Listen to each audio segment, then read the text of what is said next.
আসসালামু আলাইকুম। আমি কুদ্দুস খান। এবিসি সম্মেলন ঘুরে এলাম।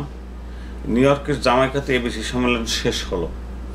কর্মকর্তাগণ ঘোষণা দিয়েছেন আগামী বছরও নিউ ইয়র্কেই আবার এবিসি সম্মেলন হতে যাচ্ছে। কানাডা সহ আমেরিকার বহু রাষ্ট্র থেকে ডেলিগেট এসেছে।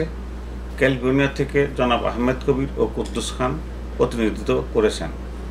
সবথেকে বড় কথা, সম্মেলনের সমস্ত নিউ ইয়র্কবাসীকে একত্রিত করেছে বলে আমার মনে হয়েছে। আমি কাউকে সম্মেলনের বিরোধিতা করতে শুনিনি। একই মঞ্চে সমস্ত নিউ ইয়র্কের শিল্পীরা গান গেয়েছেন, কবিতা পাঠ করেছেন, রম্য রচনা পাঠ করেছেন, বাংলাদেশের রাজনীতি নিয়ে সেমিনার করেছেন।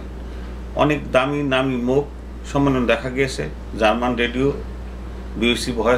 BBC Bangla, voice of America Bangla, Shafiqur Rahman, Sarkar Kabir, Rokeya Haider ও বাংলাদেশের অনেক 21 পদকপ্রাপ্ত পাওয়া ব্যক্তিত্ব ও পত্রিকার সম্পাদকগণ সম্মেলনে ছিলেন।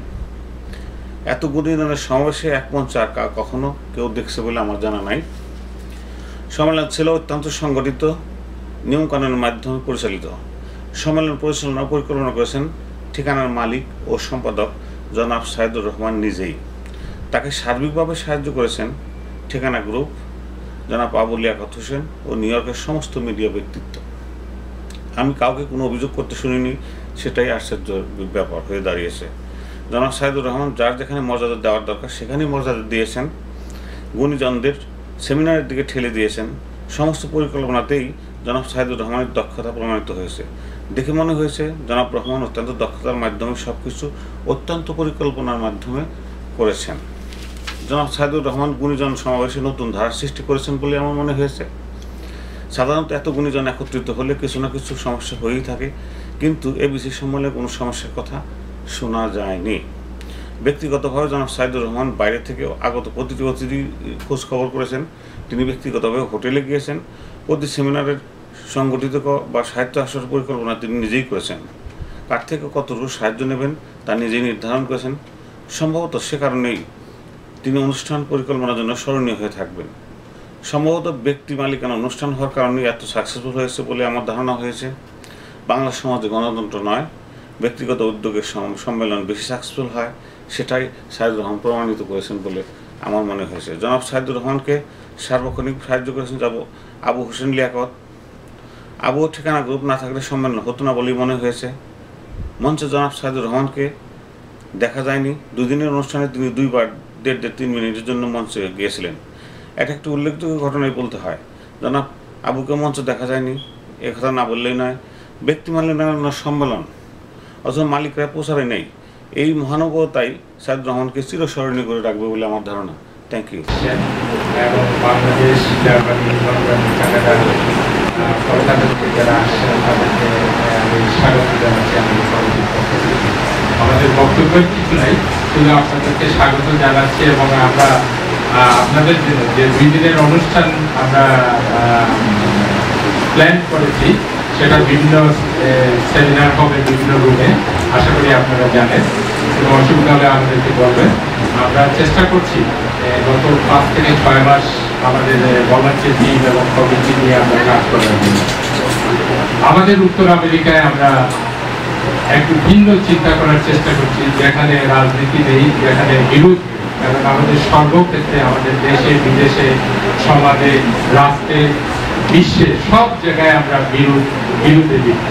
আমরা চাই এমন একটি প্ল্যাটফর্ম যেখানে সত্য, সুন্দর এবং জাতি, ধর্ম, বর্ণ নির্বিশেষে আমরা এক জায়গায় একই সুরে কথা বলতে পারি। সেই আশা ব্যক্ত করে আমরা আমাদের এবিসি কনভেনশন সাজিয়েছি। এটা আমাদের 3য় বর্ষ। আশা করি যদি আপনাদের সহযোগিতা পাই আমরা আগামীতে ভালো করব। আমরা এইবারে যে আশাব্যঞ্জক যে সাড়া আমরা পেয়েছি আমাদের বিভিন্ন সেমিনারগুলোতে বা উত্তর আমেরিকার যে জ্ঞানীগুণী ব্যক্তি আসছেন, আমাদের কমিটি থেকে আমরা সাদর সম্ভাষণ জানাচ্ছি আপনাদের সহযোগিতার জন্য। বাংলাদেশ থেকে বিশেষ করে যারা আসছেন তাদেরকে আমাদের কমিটির পক্ষ থেকে আমরা সম্ভাষণ জানাচ্ছি। এই বলে আমার বক্তব্য শুরু করছি। আপনাদের যদি কোনো অসুবিধা হয় আমরা আছি এখানে আমাদের কমিটি, আমরা চেষ্টা করব। আমরা কিন্তু কোনো প্রফেশনাল কোনো দল নেই, আমরা এই শখের বশবর্তী হয়ে আমরা এই কাজগুলি করে থাকি। আমরা ভূত ত্রুটির ঊর্ধ্বে নই, আপনাদের সহযোগিতা আমরা কাম্য আমাদের দেশ বাংলাদেশ জ্যোৎস্নায় আলোকিত এক পবিত্র প্রান্তর। এই প্রান্তর ধরে অনাদিকাল থেকে মহান মহিয়ার মানুষের পদযাত্রা করে আসছে। যে প্রান্তরে গান গিয়েছিল চর্যাপদের পদাবলী, যেখানে সৃষ্টি হয়েছিল শ্রী চৈতন্য কীর্তন, যেখানে দাঁড়িয়ে আমি এই জিএফের বাড়িতে যে মহান মানুষ গিয়েছিলেন আমাদের কবি সংগঠন বাংলাদেশ, আমরা তাদেরই সেই পথ ধরে কিছু পদযাত্রী আবারও বাংলাদেশে গান গাচ্ছে এবং আমাদের এই পদচলা এই জ্যোৎস্না প্রান্তরে চলতে থাকবে। আমি এখানে বিভিন্ন স্টেট থেকে যারা আসছেন, বিশেষত আমার দায়িত্বে ছিলেন, আমি আন্তরিক কৃতজ্ঞতা জানাই। শুধু লস এঞ্জেলেস থেকে, টরন্টো, আটলান্টা থেকে, ফিলাডেলফিয়া, সব স্থান থেকে যারা আসছেন তাদের প্রতি আমাদের আন্তরিক কৃতজ্ঞতা। এবং সব শেষে আমি দুজন লোকের নাম উল্লেখ না করেই পারছি না। একজন হচ্ছেন মুজাম্মেল হোসেন মিন্টু এবং কাজী ফয়সাল আহমদ। মুজাম্মেল হোসেন মিন্টু হয়তো গত কনভেনশনেও ছিলেন, আজকে আমাদের প্রথম সারিতে বসছেন। আমাদের এই দুই ভাইকে আমরা হারিয়েছি, আমার সতীর্থ লেখক।